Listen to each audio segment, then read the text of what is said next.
Hello, friends. I will be talking about the Renaissance period. I'm actually going to talk about two things in this presentation, in this video.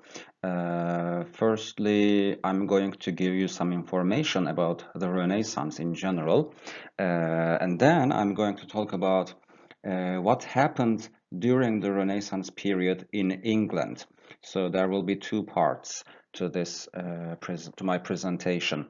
As you know, probably you have heard this name, the Renaissance, but its effects have been tremendous if we want to talk about English history and English literature. So let's start by talking about some facts. So Renaissance actually started in Western Europe, specifically in Italy, in Florence. Florence is a city in Italy.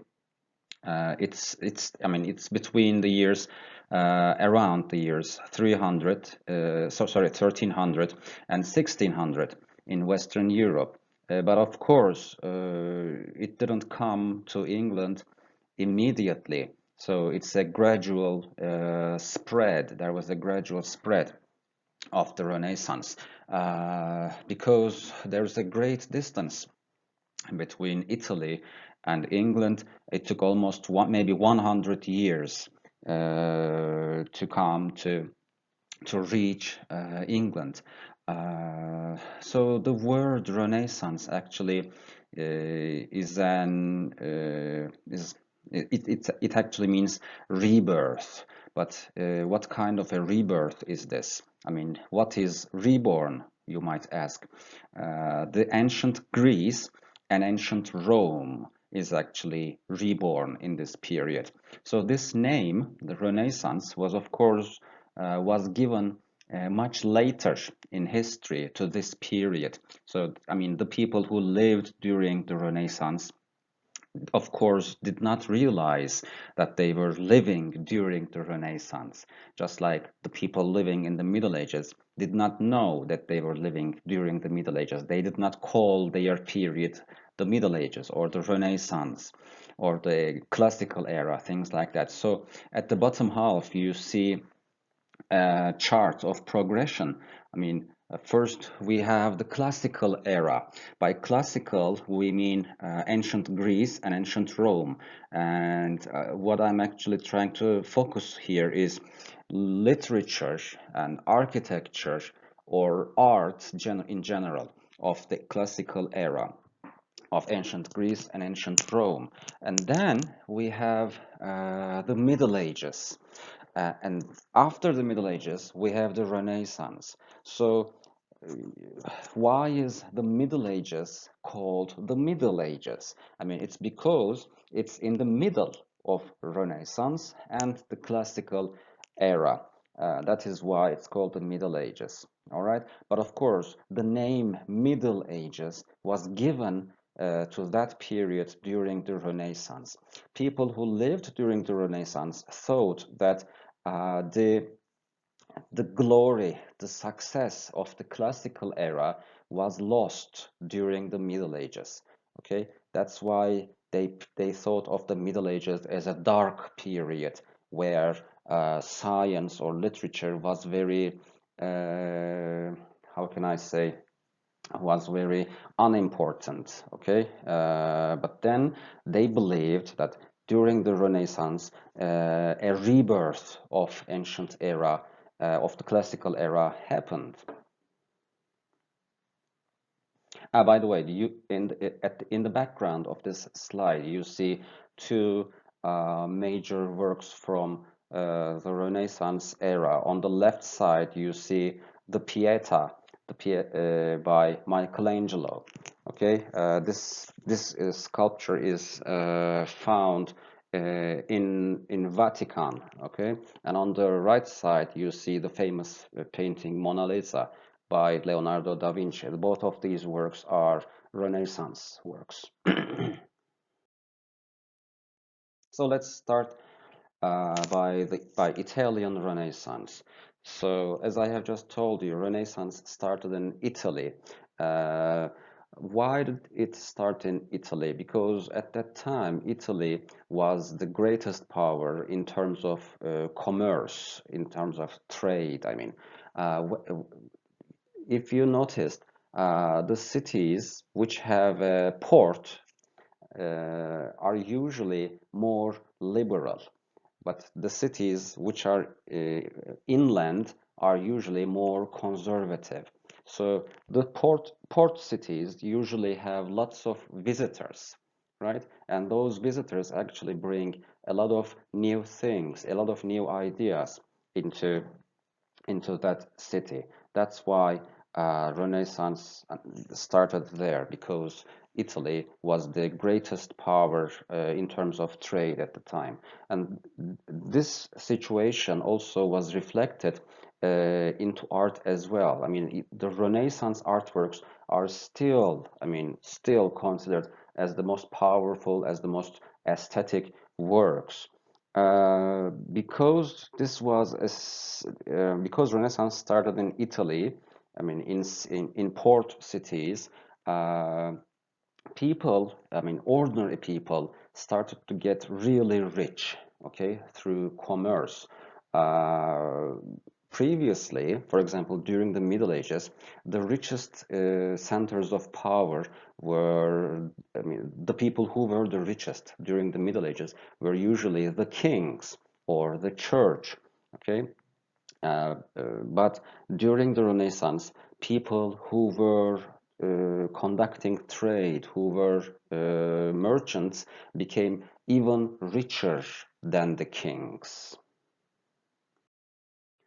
So you might ask, I mean, what triggered the Renaissance? I mean, there has always been trade in world history, but for example, there was no Renaissance during the Middle Ages. I mean, so trade doesn't actually equal Renaissance or advancements or progress in arts or philosophy, things like that. It was because of it was because that period was the age of exploration. So in this map, you see a basic map of geographical discoveries which occurred during this period. Uh, I want to so what I want to show you here is actually the red lines here. So you see in this map, the red line is the sea route, which leaves from Europe and reaches Asia, right?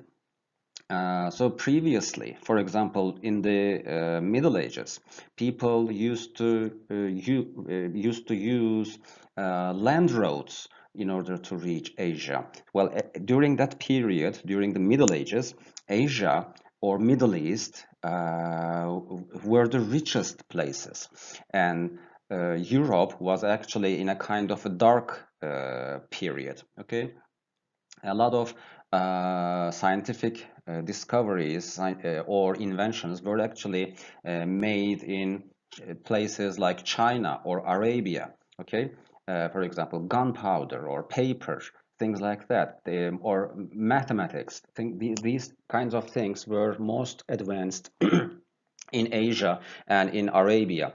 Why was that? Because in order to create science, in order to create art, things like that, you need free time. You need to be rich, right? If you are constantly working on the field, on the farm, you have no time to create art. You have no time to create philosophy, things like that. But if you are rich, then you have a lot of free time to create philosophy or art or make great inventions. Uh, so again, think about ancient Greece and ancient Rome. Renaissance, as it is believed, was a rebirth of ancient Greece and ancient Rome. So why was ancient Greece and ancient Rome so advanced in those fields, such as philosophy? For example, ancient Greece is famous for its philosophy. Ancient Rome is famous for its art. Uh, but why was it? But why did that change during the Middle Ages. It's because ancient Greece, in ancient Greece and ancient Rome, the basis of economy was slave labor. Okay, so there was slavery in ancient Greece and ancient Rome, and because there were a lot of slaves, then there was a group of people who did not have to work, and those people who did not have to work actually had a lot of time to create art, to create philosophy, to create science. Okay, and that was the reason. So because during the Middle Ages, the Europeans had to pass the land route to Asia in order to reach Asia, and that road was famously called the Silk Road. I'm sure you have heard about it, İpek Yolu. İpek Yolu or Silk Road actually made Arabs and Asian people very rich, and that is why those rich people had a lot of time to create science, art, architecture, literature, things like that. But then the geographical discoveries happened. The age of exploration happened. People started traveling to places like America, okay, or Africa or Asia through through seas. That's why they did not have to pay any money to the Arabs, to the Asians, because when you are using the Silk Road, it's actually, I mean, you have to pay taxes to the governor of whichever city you pass through, and besides, the land road, I mean the Silk Road, was very dangerous, and it took a lot of time. I mean, there was always the threat, the danger of bandits, robbers, who might steal from you or kill you. Okay, so the Silk Road was actually very dangerous. But the sea route is safer actually because you're just on a sea, and unless you come across a pirate ship, then you are okay. So that was this actually contributed to the rise of Europe during the Renaissance period. It's actually what triggered the Renaissance in Europe. Okay, and with Renaissance, the Middle East and Asia lost a great deal of money. Why? Because now the European traders were not using the Silk Road. They were not passing through this road, and there was no international trade on the way on Silk Road. So therefore, the Silk Road gradually lost its importance, and then the Middle East and Asia got poorer. Okay, but the West became richer. Well, but of course, those geographical discoveries and the age of exploration had its negative effects as well. I mean, it had global effects, and those were sometimes those were usually negative for the people who were discovered, let's say.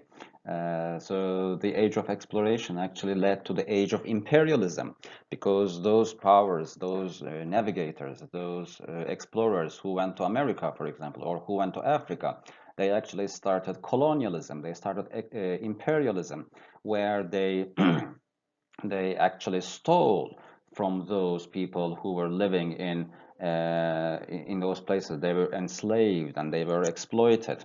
All right, so that is the source of income which made Western powers very rich, even to this day. Then let's also talk about another idea which was prevalent during the Renaissance. That was called the Great Chain of Being. On the left side, you see an illustration of this idea of Great Chain of Being. I'm going to zoom in in this illustration later, so that you might see it more clearly. According to the chain of being, there was a direct link between God, who sat at the top of the chain, and to every living thing, or everything, let's say, not every living thing, but everything on this earth. So everything in the universe had its place, and this place was a hierarchical order, and it was planned and it was set by God. And at the top of the great chain of being, you have God, and then after that you have angels, and then you have humans, and then you have animals, and then you have plants, and then you have inanimate objects like rocks, for example, okay, or furniture, things like that. So humans are between animals and angels. So angels have a better place, a higher place than humans. But they humans were also at the same time in a higher place than than the beasts or animals, let's say. So if you try to change your place, then this was actually this usually caused a disaster. Okay, uh, or if you wanted to go lower than your place, for example, as a human, if you wanted to live like animals, if you tried losing your soul, if you tried behaving like an animal, then you were also making a big mistake as well, because you were going to create a big chaos. So let's see this illustration closer. So at the top of this illustration, you see God. Okay, he is on a throne, sitting on a throne, and then you can see the chain going down, and just below God, you see the angels. Okay, and below the angels, you see mankind. Let's go to the lower half. So below the humans, you see the birds. Why are birds, for example, higher than other animals? Because they live in the skies, okay? And heavens or God is in the skies as well. So they are closer to God than other animals. So you have the birds, and then you have the fish, and then you have land animals, and then you have the plants and other and inanimate objects, and at the very bottom you see hell and all the devils. So this idea of a great chain of being had another impact as well. It had another meaning as well. So there is also a hierarchy between humans as well. Not every human is equal to each other. Some people are kings, some people are peasants, and this idea, the great chain of being, also creates another idea, the idea that kings were appointed by God. So if you ever tried to rebel against your king, then that meant you were actually going against the wishes of God as well. So royalty, the nobility, is only answerable to God. I mean, because God has put him there. Disobedience to your king act is also equal to disobedience to God. And uh, this idea, in more scientific terms, is called political absolutism. The power of the king, the power of the royalty is absolute. Okay, you cannot challenge the authority of the royalty. But then this idea was crushed later on with Enlightenment, the next major period that we are going to talk about in later weeks. Uh, People began to realize that kings were not put there, kings were not called kings because God has put them there. I mean, you have the authority, you have the right to challenge the king. That was the idea which came with enlightenment.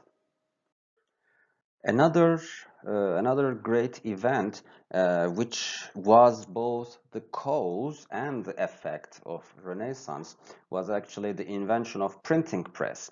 So if you remember, during the Middle Ages, books were written by hand, and it took a lot of time. So a book was a very valuable thing.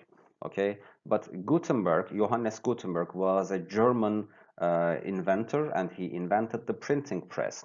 So the printing press made the publication of written documents very fast and very cheap, and therefore books lost their status as a symbol of wealth. Okay, books became more common. No, I mean, normal people could read and reach books as well.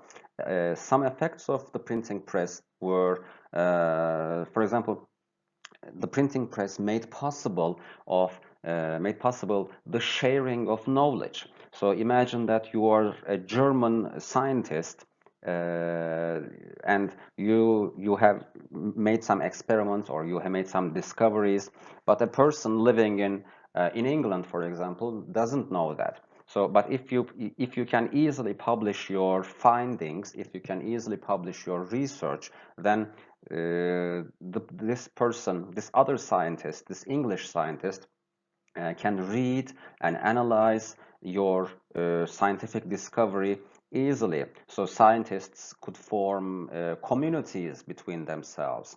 And another effect of the printing press was on language. So before the printing press, when you could only write with your hand, there was no even writing systems. Okay, so the same name, the same word, whatever, could be written, could be spelled in a different way.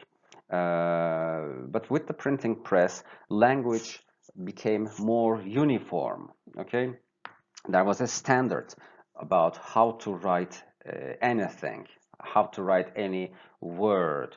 And after that, another effect was that reading, the activity of reading, became a private activity. What does it mean? So, because books used to be very expensive, if you had a book and if you had a family, then you were going to read to your whole family. You would gather in a room and you would read aloud to the people. Or if you even think about oral literature, for example, before writing. So oral literature was also a communal activity. You could not produce oral literature without a group of people who listen to you. But when books became so prevalent, then you had the chance to just go and buy a book just for yourself, and you could read it privately by yourself. All right. So another effect was the effect on authorship. So what is authorship? If you remember our previous lessons, I said that authorship was not considered important during the Middle Ages. It was not important. I mean, the question of who wrote this work, who wrote this poem, that was not important, and people could easily steal or borrow ideas from each other when they were creating literature. But with the printing press, who wrote it? The question who wrote it became important. Okay, and there were also some early forms of copyright or intellectual property laws which were established during this period, because now books meant money. I mean, you could get rich by printing a lot of books, so, or sending your work of literature to a printing press. So that this could become a source of income for you. Therefore, you would not be happy if somebody stole your idea, if or somebody stole your book. That's why some copyright laws were established. And then finally we have the decline of Latin and move forwards vernacular language. So the vernacular language means your mother tongue. Okay, so before the printing press, Latin used to be the common language in Europe because it was impossible for a lot of people to speak the same language. I mean, people needed a single language. I mean, if you were going to write a book, if you were going to write a work of art, for example, a work of literature, your best chance would be to write it in Latin, where most people or most members of the royalty or clergy would understand. But of course, the common people don't speak Latin. But when books become cheaper, common people can also buy the books. But if you publish a book in Latin, then common people will not be able to understand it, and therefore they're not going to buy your books. So so it might be a better idea to write your book in the vernacular language. Okay. So also in this slide you see four pictures. So on the top left you see the Gutenberg Bible. The Gutenberg Bible was one of the first books which printed with the printing press machine. Okay, so this picture of the page actually is not handwritten; it's printed. On the top right, you see a portrait of Johannes Gutenberg, who invented the printing press machine. And there is a picture of the printing press machine on the below on the end of the end of the page. So, and on the below left side, you see a monk writing with with his hands. Okay, so that you can make a comparison. All right, so now let's talk about English Renaissance. Sorry, so let's talk about Renaissance during Renaissance in England. So during Renaissance, House of Tudor was in power. Tudor is the name of the family. Think of it like the surname, okay, in modern sense. So house means dynasty or family. On the left, you see the family logo, let's say, family emblem, family crest of House of Tudor. So it was a rose. And on the right, you see the names of the members of the House of Tudor, sorry, the kings and queens who belonged to House of Tudor.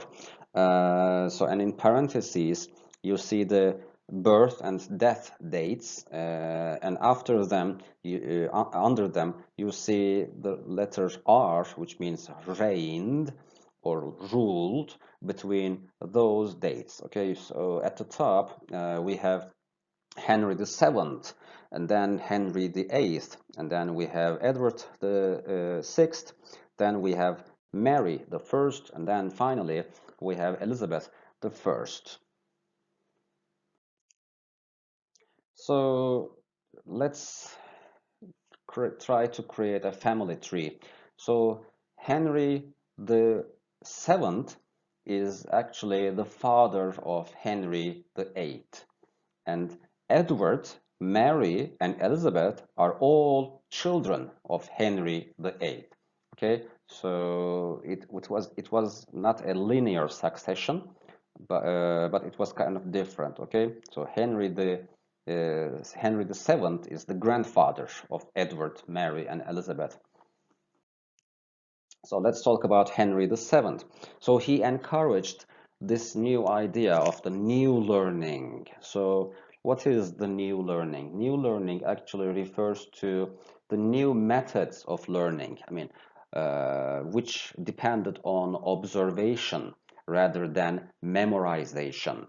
I'm going to be talking about that later, actually. Probably you have heard the name Erasmus. He was a Dutch scholar. He was from the Netherlands. He invited uh, other scholars as well into England, but the most famous of them was Erasmus. Okay, so this invitation, this inviting of foreign scholars to your kingdom became a very popular thing during this period, during Renaissance. He also promoted other people such as Thomas More, John Colet, John Fisher. These were not scientists actually, but they were knowledgeable people, let's say. Okay, so knowledge, intellectuality became important during Renaissance, and it was promoted by Henry VII. And most famously and most importantly, he patronized William Caxton. To patronize means to give a job. Okay, he paid some money to William Caxton, and William Caxton is the person who brought the printing press to England. So Johannes Gutenberg was German, and he was the person who invented the printing press machine. Okay, but he did not, of course, come to England. But Henry VII patronized William Caxton to learn about the printing press and then bring it to England. Okay. So let's talk about a very important idea, which is called humanism. Okay, in Turkish language, when you say humanism, the meaning is actually wrong, or it's not the same as it is in English. So when I say he's a very humanist person in Turkish, o çok humanist bir insan, then it means that he is a very kind person, he is a very good person, he likes people, right? But actually, humanism doesn't mean that. Humanism means belief in the power of mankind. So previously, for example, during the Middle Ages, there was a God-centered view. But now with humanism, during the Renaissance, a new idea, which is called the man-centered view, became more popular. Okay, I'm going to be focusing on that in a couple of minutes. So, uh, what people did during humanism or during Renaissance was that they focused both on secular, classical texts and religious texts. Okay, so humanism doesn't mean that they ignored religion altogether. Okay, so just because they were not God-centered, they did not lose. It doesn't mean that they forgot about religion. Okay, but they placed equal importance on secular texts and religious texts. Okay, so they started reading them side by side. Uh, During the Middle Ages, the main idea was that this world is just a test. Okay, you are tested in this world, and the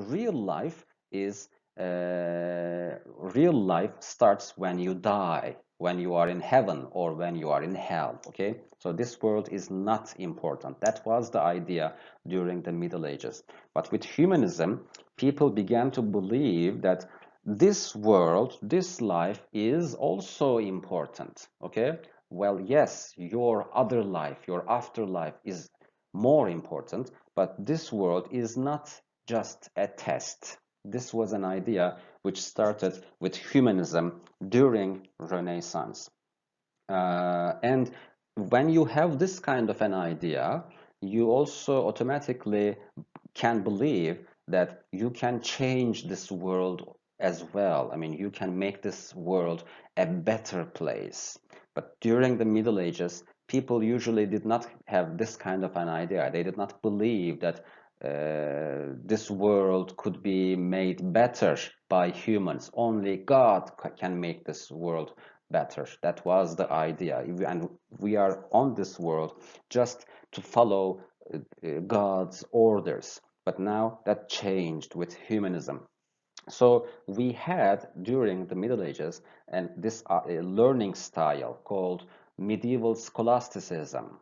Okay, so a couple of slides back, I talked about, when I was talking about Henry VII, I said that he encouraged the new learning. Okay, so the old learning was medieval scholasticism. Education depended on this kind of an application. Okay, this kind of a theory which was called scholasticism. Scholasticism actually refers to the idea of applying classical learning. Classical means ancient Greece, ancient Rome, the texts from those era. Applying classical learning to theological ends. Okay, the main aim, the main target of learning or education during the Middle Ages or scholasticism was theology. Okay, there was an emphasis on Aristotle's work, and there was a tendency to to think about the classical texts as authoritative. I mean, they believed that works from people like Plato or Aristotle or other ancient people were always correct. Okay, so if you wanted to search for an answer in your life, in whatever, you turned to works of Aristotle and Plato or other ancient writers or philosophers. Okay, so the answer is always there.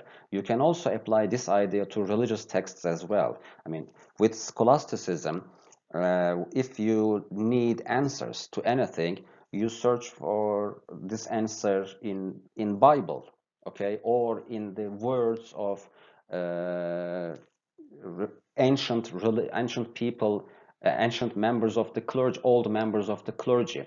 They have the answer. That is called scholasticism. But with humanism or with new learning, we have a different kind of methodology. With the new learning, with humanism, the answer is not in what Plato or Aristotle said, or the answer is not what old, I mean, dead, ancient members of the church said. They might not know everything. They might not have answers to everything. The answer is within you. You can make your own research. You can make you can check for the facts by yourself. You can make an observation. You can look at nature, for example. You can observe something and you can try to find your answer through science and research by observation. Okay, so that was the new learning, the Renaissance humanism. Uh, of course, this thing had an effect on English literature as well. Renaissance humanism had effects on English literature as well. The sonnet was the sonnet was a type of poem. So it started in Italy. So previously, most works of literature were usually religious or narrative. Just remember Sir Gawain and the Green Knight, for example. It was a poem, but it was a narrative poem, right? It told you a story. It gave you a moral idea. There was a message that the poet was trying to give you. But sonnet is a very short poem. It's just 13 lines and it talks about your feelings. It talks about, I mean, feelings is your individual response, okay? So the sonnet is actually an individualistic poem.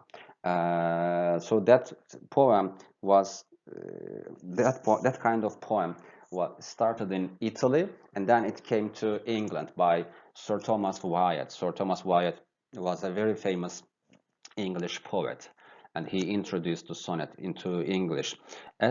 Another effect on the English literature was the English language also became important, as well as Latin, of course. A lot of works were written in the English language now, okay?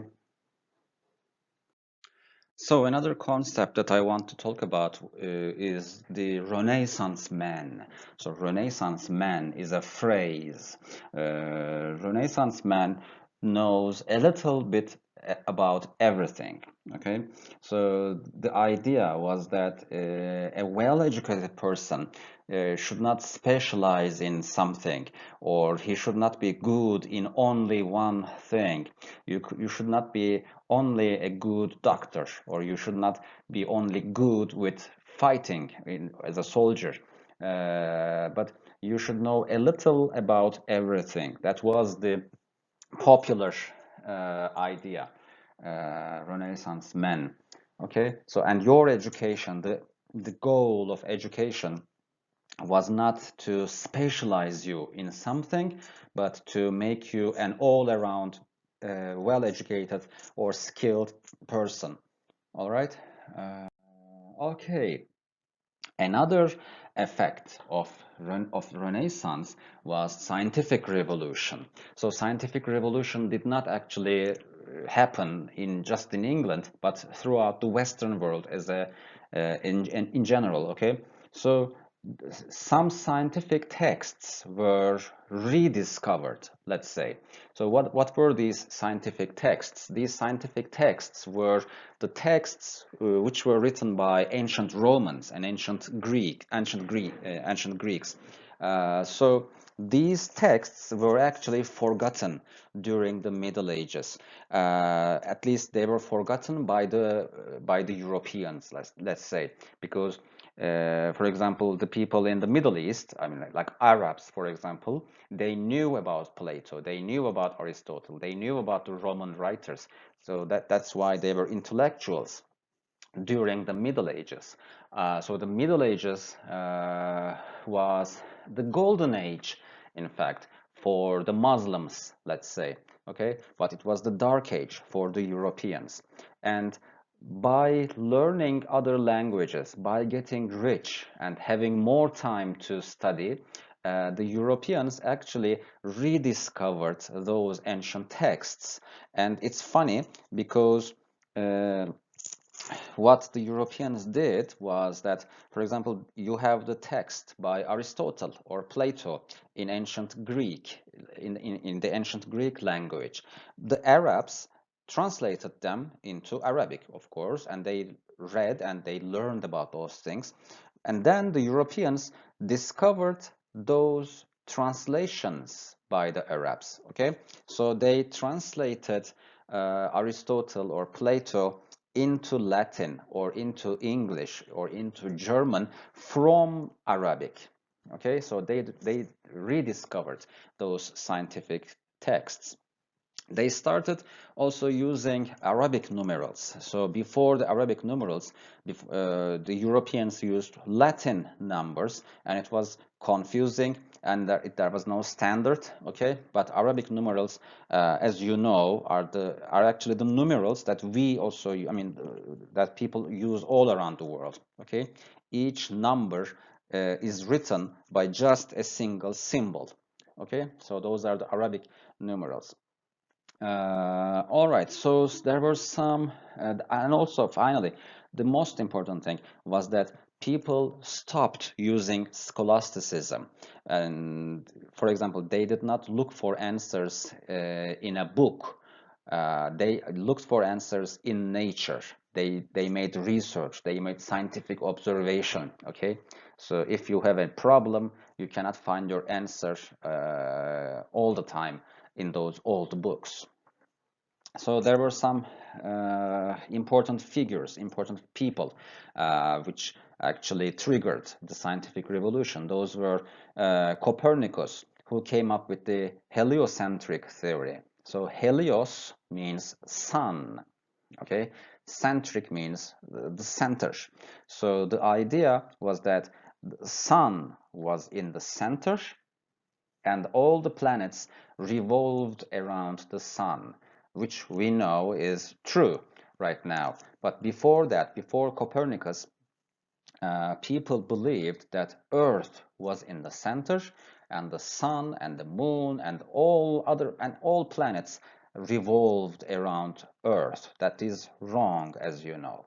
Okay, the idea was that think about again the chain of being. Okay, so mankind is in a special place with that regard. So mankind is special, therefore God made people special, and therefore earth must be special as well. And it was the idea that all other things such as sun, planets, whatever, they were turning around the sun.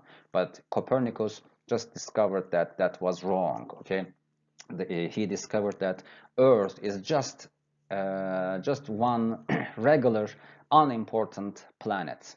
Okay, and then we have Johannes Kepler, and he came up with the idea of planetary motion. Okay, why is it cold during the winters? Why, or in the northern hemisphere? Okay, for example, why is it cold in January in the northern hemisphere, and but why is it hot in the southern hemisphere? So that's because of planetary motion. Galileo came up with the telescope, which actually brought up many other inventions as well, and made other scientific observations possible. Sir Isaac Newton is also a very famous person. I'm sure you have heard about him. He came up with the law of gravity.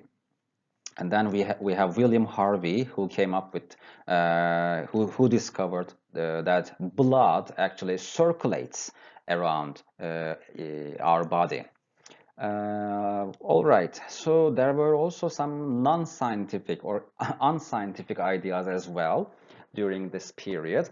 So people believe that the four elements, the four famous elements, air, water, fire, earth, actually ruled the elements, okay? Ruled the substances around us. So, for example, every matter, every element, every thing had a combination of those things. Even your body, okay? There were four. The universe was made of four elements. That's what they believed in during Renaissance. But then this idea is mirrored in microcosm as well. Microcosm is human body. They believe that we have four humors. That's what they call it, humors, in our body. I mean, it's like four, four different liquids, let's say, okay? In our body, as they believed, we have blood, we have yellow bile, we have black bile, and we have flame. So if you had a lot of blood in your body, then you were a sanguine person, okay? And it made you more active. So if you had more yellow bile in your body, then you were an aggressive person, and so on and so forth. So, for example, you suppose that you know somebody who is depressed, who is melancholic all the time. The problem with him, as they believed, was that he had a lot of black bile in his body. So, in order to make him happier, you need to get rid of this black bile. Okay? Or if you were too active in your life, and if you wanted this person to just be calm, a little bit more calm, then that meant that you need to draw some blood from his body. Okay, so this is also a non-scientific belief which was common during that time. All right, let's talk about Reformation. Probably you have heard about this word before. So Reformation of the Catholic Church, let's say, or let's say the breakaway from the Catholic Church. So up until this point in Western Europe, there was only one single belief system, or let's say one major belief system with regards to Christianity. Every aspect of religious life or Christian life in the Western world, in Europe, was ruled by the Catholic Church. The center of the Catholic Church is, as you know, Rome, and that's why it's usually called the Roman Catholic Church. Okay, the head of the Catholic Church is Pope, and Pope is a person who is living in Italy, but he has power over all Catholics, including a very simple peasant and also a very powerful king, as well as, I mean, and it doesn't matter how far away you are from the Pope. I mean, you are still under his command. So, but then many people believed, for centuries in fact, many people believed that there was a problem with this, because many people believed that the Catholic Church was actually corrupt. There were many problems with how the popes ruled the Christians. Okay, so for example, the the Catholic medieval Catholic Church was like a middle person, was like a middleman between you, the Christian, and God. Okay, you could not speak directly to God in Catholicism, because you needed the church as an intermediary between you and God. So you could not you could not hypothesize about the nature of God, the nature of religion by yourself. Only the Pope and the cardinals, or let's say the Catholic Church, had this power. Okay, you could not you do not have the power to define the nature of God. All aspects of worship was defined, created by the church. Because when you read the Bible, I mean, you don't see how you cannot understand how you are going to worship God. Okay, for example, Christians go to church every Sunday, right? But this is not written in the Bible. So who determined it? Who made this a rule of Christianity? It's the Catholic Church. Okay, so the Catholic Church has the authority to introduce new types of worship, or remove some existing methods of worship from Christianity. So the also Catholic Church had the power over the legitimacy of marriage and children. You could not say that you could not go to your king, for example, or you could not go to your governor, your city, and say that I want to marry. No, you cannot do that. You can only marry in the church. Okay, so there was no civil authority. There was no civilian, let's say, there was no civilian authority over marriage and children. So that power belonged only to the church. The medieval Catholic Church was also very rich. Okay, it owned probably 1/3 of all lands in whole Europe. Okay, it was so rich, and after some point, this richness became a problem. Okay, because uh, it became easier for bad members of clergy, bad priests, for example, to trick ordinary people. Okay, so religion became a job. Okay, so that was bad. That was a type of corruption. So if you remember, also, if you remember the Canterbury Tales, which you have read a couple of weeks ago, in the Canterbury Tales, there are several characters who are members of the Catholic Church, but they are very evil people. Okay, so that was also what Chaucer was criticizing in the Canterbury Tales. And finally, the church had to impose taxes, okay, on people, on kings, or whenever the church needed money, he had the power to ask for money from you. All right, so let's come back to Reformation. So Martin Luther was a German priest in the Catholic Church. Okay, he was a very clever person. He was a very intellectual person. So he knew the religion very well. But then he also recognized those corruptions in the Catholic Church as well. So what he did was that he started a type of movement, a big movement, in fact, okay, which actually, and the effects of this movement is visible even today as well, because right now, as you know, there are not only Catholics, we have also the Protestants as well, and this movement called the Reformation is also called the Protestant Reformation. So the Protestant means somebody who is protesting something. And what are they protesting? They are protesting the Catholic Church. All right.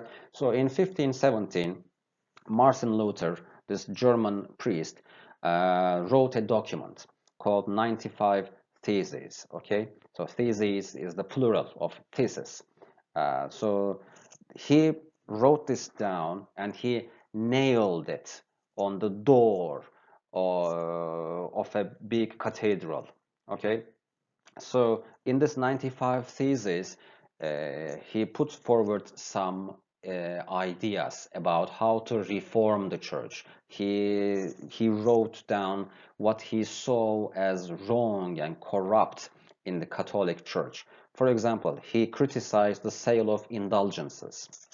Indulgence, as you know, is a document which you can buy from the Catholic Church. So according to Christian belief, after you die, you spend some time in the middle. I mean, before going to heaven or hell. So you spend some time in the limbo, let's say. Okay. So in order to go to heaven quickly or quicker, let's say, you can donate some money to the Catholic Church, and the Catholic Church just shortens the time that you spend in the limbo. All right.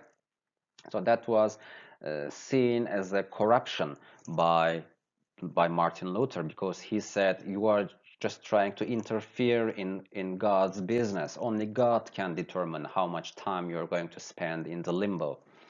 Another thing is that he did not actually believe that he believed that the church, the Catholic Church, was an invention by mankind. Okay, God did not say that there should be a church. That's what he believed in. So the only thing that we can be sure about the truth of is the Bible. The Bible is the word of God, not the church. Okay, so if we want to learn about something, the only authority, the best authority, is the Bible. So another thing, he believed that the Bible should be in the vernacular language. So a German person should be able to read the Bible in the German language. Okay, because otherwise, when Bible is only in Latin, normal people cannot read it and understand it, and they are dependent on the clergy. And if you are a bad clergyman, then you can trick the normal people, then the innocent people. Okay, so the Bible should be in the vernacular language. That's what he believed in. Sola fide means faith only. Okay, only your faith can save you. That's what he believed in. So the Catholic Church has no power over your salvation, over your survival in after your death. Okay, only your belief, only you, only what you did can determine whether you are going to go to heaven or hell. And also, he opposed the church hierarchy. So the church, the Catholic Church, has a very strict hierarchy. At the top, there is the Pope, and then below him are the cardinals, and then they have the archbishops, and then you have the bishops, and then you have the priests, okay, and then you have the smaller priests, and it's a very strict thing. And it doesn't, this hierarchy also was not determined, was not given by God. That's what he says. How, I mean, you should not be able to create such a hierarchy without any permission from God. Okay, these were the things that he opposed in his 95 theses. But of course, what happened? The Catholic Church, of course, excommunicated them. Excommunication means just like kicking somebody out of religion and sending him to hell. Okay, so a lot of people actually started believing in what Martin Luther said. Okay, so within centuries, let's say, or within some decades, not centuries, but within decades, some countries became Protestant and some countries stayed Catholic. For example, England became Protestant. Most of Germany became Protestant. The Scandinavian countries became Protestants, but Spain, Italy, France, Portugal, these countries stayed Catholic.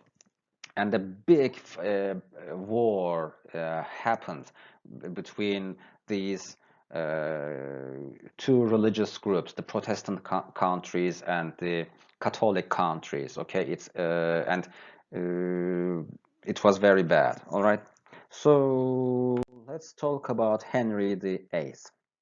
So he is one of the most famous kings in English history. So he was born in 1491 and died in 1547. He is very famous because he had a lot of wives. He had 6 wives, in fact. So at the beginning of his life, he of course was Roman Catholic because Protestantism did not start until later in his life. So let's focus a little bit about his life. So he had a brother, Arthur, and Arthur was engaged to Catherine of Aragon. Aragon is a place in Spain, is a kingdom in Spain. At that time, the Spain was not unified. Okay, there was there were several kingdoms in Spain, and one of them, and one of the most powerful of them, was Aragon, Kingdom of Aragon. So Catherine was a Spanish princess, and Arthur was Henry's older brother, and he was supposed to take the throne. But then Arthur married Catherine in 1501, but then 1 year later he died. He died at a very young age, in fact. Okay, so what happens? Henry takes the throne. Okay, and after his father's death, and he marries Catherine. So he marries his brother's widow. Okay, in 1509. But then, when Henry became the king, I mean, when Henry's father died, he became the king, and Catherine was unable to give him a son, but he needed a son, okay? So that became a problem. Catherine had many miscarriages. So Henry believed, I mean, miscarriage means uh, that, I mean, as a woman, you are pregnant, but then you lose your child, okay, before he or she is born, okay? Düşük yapmak, let's say. So he had many miscarriages. Catherine only was able to give him a daughter, but a daughter is not good enough for Henry VIII. He wants a son. So he wanted to divorce Catherine. But in Catholicism, you cannot really get a divorce. Okay, when you get married, it's for life. You need a very good reason for it, and the reason might be adultery, for example. But Catherine was a very religious woman, and she was not an adulteress, so there was no problem with Catherine. And Catherine also did not want to get a divorce from Henry because Catherine, as I have said, was a very religious person, was a religious woman, and she believed that divorce was a sin. And the Pope had no reason to divorce them. So the Pope refused Henry's request to get a divorce from Catherine. So this was a big problem for Henry because his wife was unable to give him a son. So, and the Pope did not allow him to get a divorce. So what he did was something very crazy. He said that the Pope has no authority in England. Okay, so he started the Church of England. Okay, the Church of England does not mean that it's a Protestant movement, in fact. Okay, so the worship, the prayers, the the contents of the religion is Catholic, but he only refused the authority of the Pope in England. Okay, so it's two different things. So he asked his own English cardinals, English archbishops, to get a divorce from Catherine, and they gave him the divorce. Okay, so and then he married Anne Boleyn, which was actually a servant of Catherine of Aragon. Uh,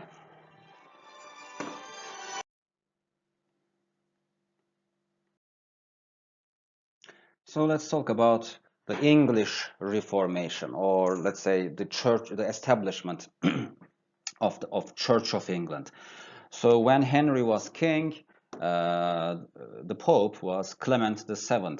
So he excommunicated Henry in 1533 because he said that you have no authority in England. And but of course, think about it. I mean, the people in England, the English people, are still Catholics, but their king just converts to, or he says that the Pope has no authority in England. So it's actually a very big scandal, right? But what Henry did was, I mean, Henry was a very brutal person. He was a very cruel person, and he killed many of his opponents. He killed many of those people who opposed this change, or who opposed the establishment of Church of England, and people had to shut their mouths about this. So Henry passed several laws. For example, in 1534, he passed the Act of Succession. So this act of succession means that every male, every man, let's say every male person in England was to support Henry's divorce and marriage to Anne Boleyn. Okay, whenever somebody asked you your opinion about Henry's divorce and remarriage, you had to say that you support him. So that was one of the laws that he passed. I know it sounds silly, but that's what Henry did. So he asked for the Bible to be translated into English and the distribution of the Bible in the English language.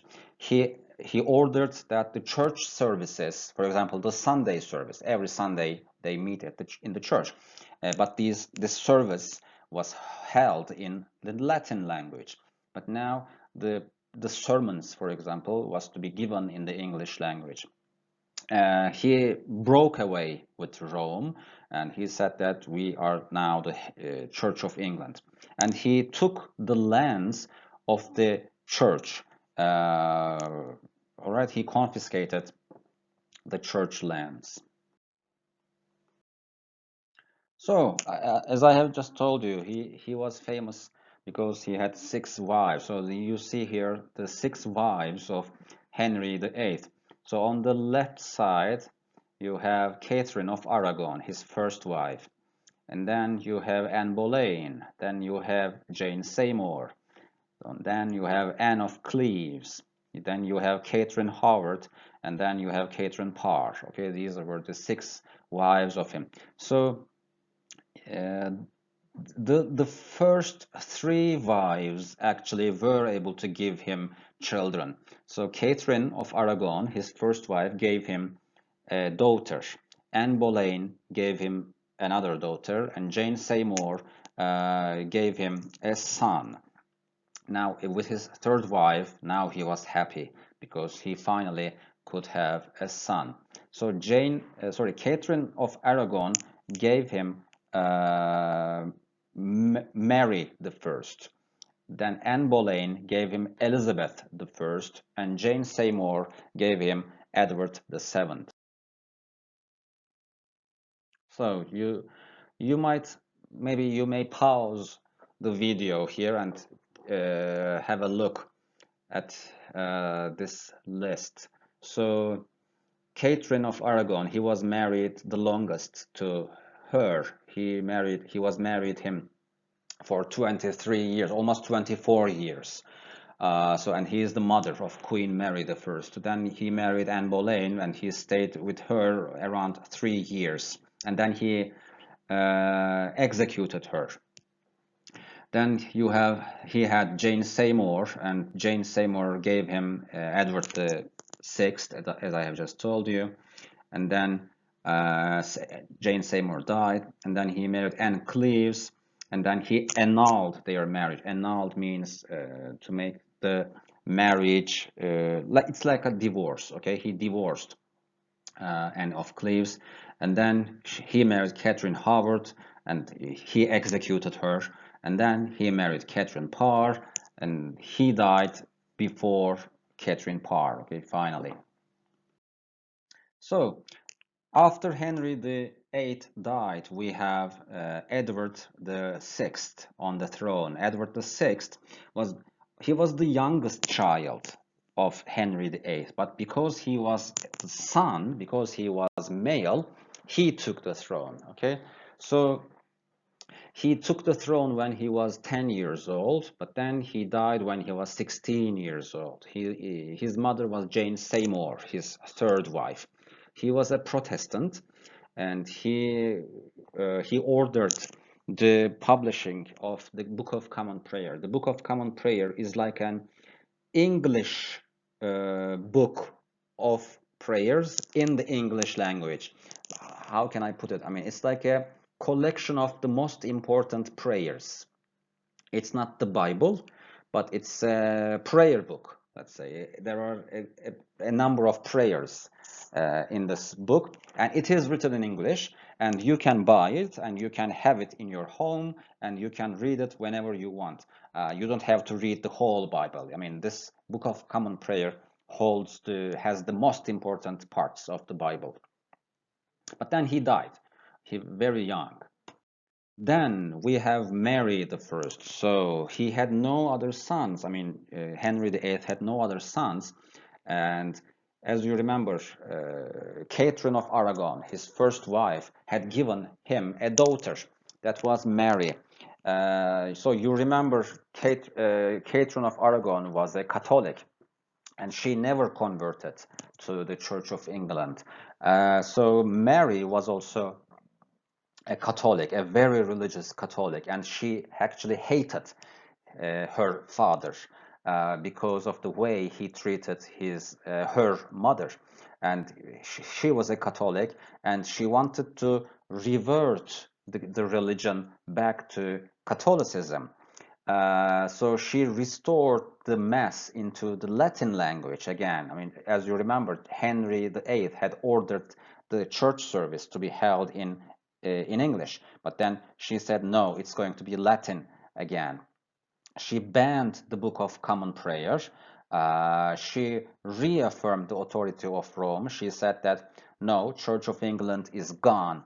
I mean, the Pope has the authority in England as well. And she was called Bloody Mary because by the time she took the throne, a lot of people had actually converted to the Church of England. This Church of England is called, I mean, the Church of England is an institution, but if you are a person who is following the Church of England, then you are called Anglican. Okay, the Anglican Church, Anglicanism. So a lot of people had converted to Anglicanism by the time Mary took the throne, and in order to show her authority, she burned a lot of people on the stake. I mean, who opposed her on religious grounds. Okay, so you have Edward the Sixth, the young boy who died very early, who was a strict Protestant, and then after him you have Mary the First, who was a very religious, very strict Catholic. And when Edward took the throne, the Catholics were not happy. And when Mary took the throne, the Anglicans or Protestants, let's say, were not happy. Mary also died quite early. I mean, after 5 years of her taking the throne, she died of cancer. So now, then we have Elizabeth the First. Her mother was Anne Boleyn, and Elizabeth was actually imprisoned by Mary because think about it. So Catherine of Aragon is Mary's mother, and Mary actually witnesses, Mary actually sees how her father has treated her mother and how he divorced her mother for a servant girl, which is Anne Boleyn. By the way, I'm saying servant girl, but that doesn't mean that she was an unimportant woman. Anne Boleyn was also a noble woman as well, but only she belonged to a smaller family, a less important family, let's say. So he marries Anne Boleyn, and that's why when Mary the First took the throne, Mary actually imprisoned Elizabeth. So when Mary died, Elizabeth took the throne. She was set out of prison, and she took the throne.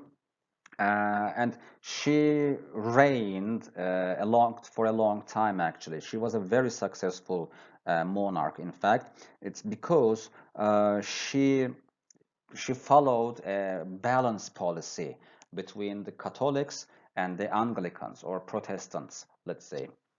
She said that she passed the Supremacy Bill in 1559. The Supremacy Bill says that the king or queen of England is also the head of the governor of the national church, the Church of England. Okay, so at the other side you have the Pope, who is the head of all Christians wherever they are.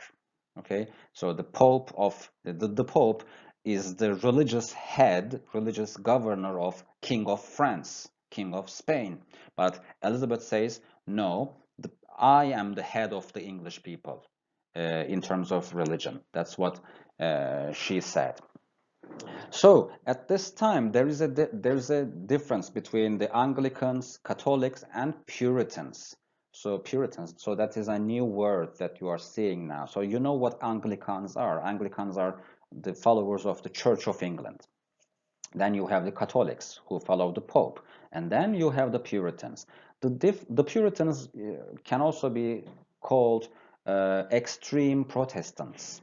Okay, so as you remember, Martin Luther started Protestantism, but Anglicanism is not really a Protestant movement.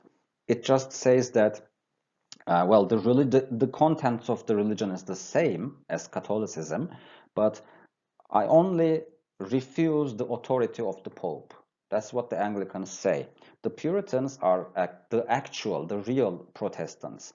So the Puritans want to purify the Church of England, let's say. They want to purify the Church of England of any Catholic traces.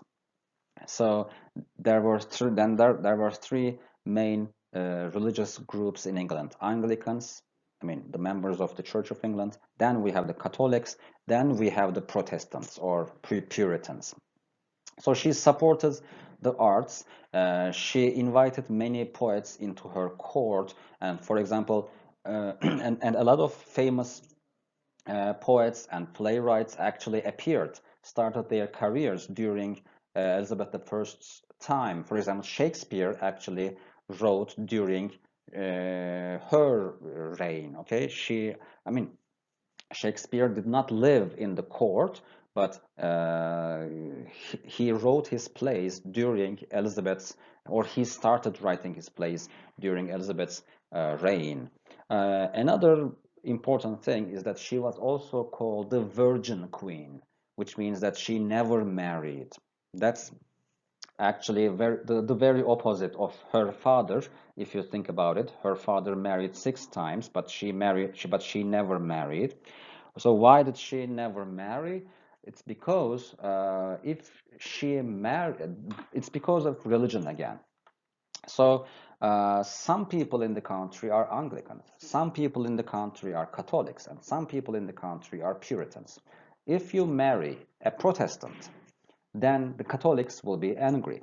If you marry a Catholic, the Protestants are going to be angry, because it means that because she is a woman, her child is going to follow the religion of his or her father.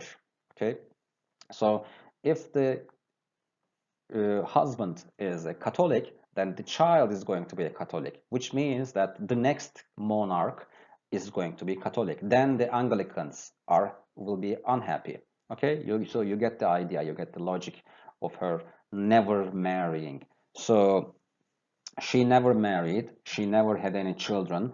That's why after she died, she had to call, I mean, the English people had to call a distant relative of Elizabeth from Scotland to be the King of England. All right, so that is what I wanted to tell you about the Renaissance period in general and Renaissance period in English history. So that was all. It was a very important period, and it was a very prolific period. I mean, lots and lots of works of art, both from literature and other forms of art, were created during this period. And Elizabeth the First, for example, is probably uh, maybe the most famous of the English monarchs, in fact. So that was all.